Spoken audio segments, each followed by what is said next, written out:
મિત્રો આજે આપણે વાત કરવાના છીએ વાલી દીકરી યોજના વિશે।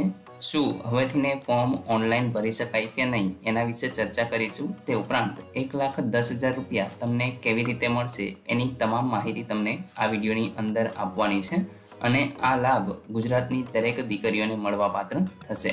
તો મિત્રો યોજના વિશે સંપૂર્ણ માહિતી તમને આ વિડીયોની અંદર આપવાની છે, તો વિડીયોને પૂરો જોવા વિનંતી। જો તમને વિડીયો ગમે તો લાઈક કરજો, તમારા મિત્રો સુધી શેર કરજો અને ચેનલને સબસ્ક્રાઇબ કરી લેજો, જેથી આવી કોઈ પણ માહિતી આપ સુધી પહોંચતી રહે। તો ચાલો શરૂ કરીએ। મિત્રો સૌપ્રથમ આપણે વાત કરીશું કે યોજનાનો ઉદ્દેશ્ય શું છે। તો કે દીકરીઓનું જન્મ પ્રમાણ વધારવું, દીકરીઓનો શિક્ષણમાં ડ્રોપ આઉટ રેશિયો ઘટાડવો, દીકરીઓને સ્ત્રીઓનું સમાજમાં સર્વાંગી સશક્તિકરણ કરવું, બાળ લગ્ન અટકાવવાનો મુખ્ય આ યોજનાનો ઉદ્દેશ્ય છે। વાલી દીકરી યોજનાનું અરજીપત્રક તમે ક્યાંથી મેળવી શકશો? તો કે વાલી દીકરી યોજનાનું જે અરજીપત્રક છે એ પહેલાં મળતું હતું મિત્રો આંગણવાડી, ગ્રામ પંચાયત, CDPOની જે કચેરી છે ત્યાં, પરંતુ હવેથીને જિલ્લા બાળ અને મહિલા અધિકારીની કચેરી એ જ તમને વિના મૂલ્યેથી આપવામાં આવશે।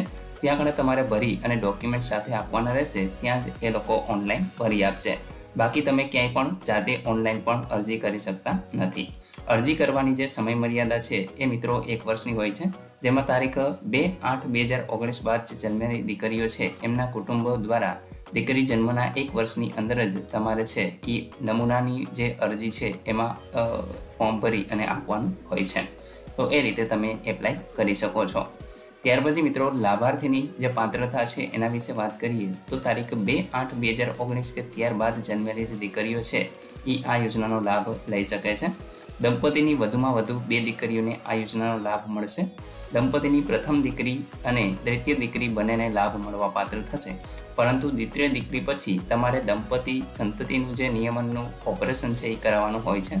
ત્યાર પછી પ્રથમ દીકરો અને બીજી દીકરી હોય તો પણ બીજી દીકરીને લાભ મળશે, પરંતુ દ્વિતીય દીકરી પછી દંપતીએ સંતતિ નિયમનનું ઓપરેશન છે એ કરાવવાનું હોય છે। પ્રથમ દીકરો અને બીજી બંને દીકરી એટલે કે જોડિયા બાળકો જન્મ થાય તો મિત્રો અહીં વધુ એક સાથે જન્મવાના અપવાદરૂપ કિસ્સાની અંદર બંને દીકરીઓને આ યોજનાનો લાભ છે એ મળવાપાત્ર થશે। દીકરીના જન્મ સમયે માતાની ઉંમર છે એ 18 વર્ષ અથવા તો એનાથીને વધુ હોવી જોઈએ।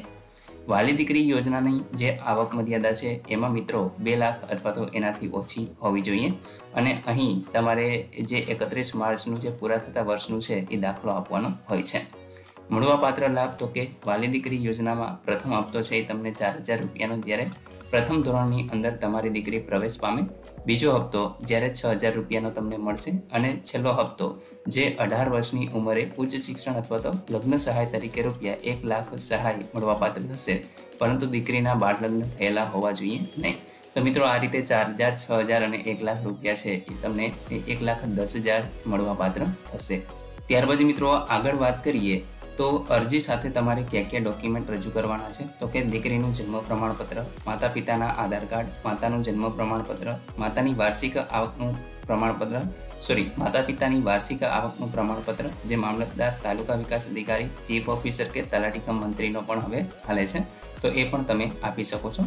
કુટુંબના જન્મેલા અને હયાત બાળકોના જન્મના દાખલા, સંતતિ નિયમનનું પ્રમાણપત્ર જો બીજું બાળક જન્મ્યું હોય તો ત્યારે નિયમ અનુસાર સક્ષમ અધિકારી સમક્ષ દંપતીનું એક સોગંદનામું છે એ તમારે આપવાનું હોય છે। વધુ માહિતી અને માર્ગદર્શન માટે મિત્રો તમારે આંગણવાડી અથવા તો ગ્રામ પંચાયત, તાલુકા સ્તરે વિકાસ યોજના અધિકારી ICDS શાખાની તમારે મુલાકાત લેવાની છે। જિલ્લા સ્તરે મહિલા અને બાળ અધિકારીની કચેરીની જૂની મામલતદાર કચેરી કમ્પાઉન્ડ, અહીંયા આગળ મિત્રો જે મહીસાગર જિલ્લો છે આ એનું પોસ્ટર છે તો એ એડ્રેસ અહીંયા આગળ આપેલું છે।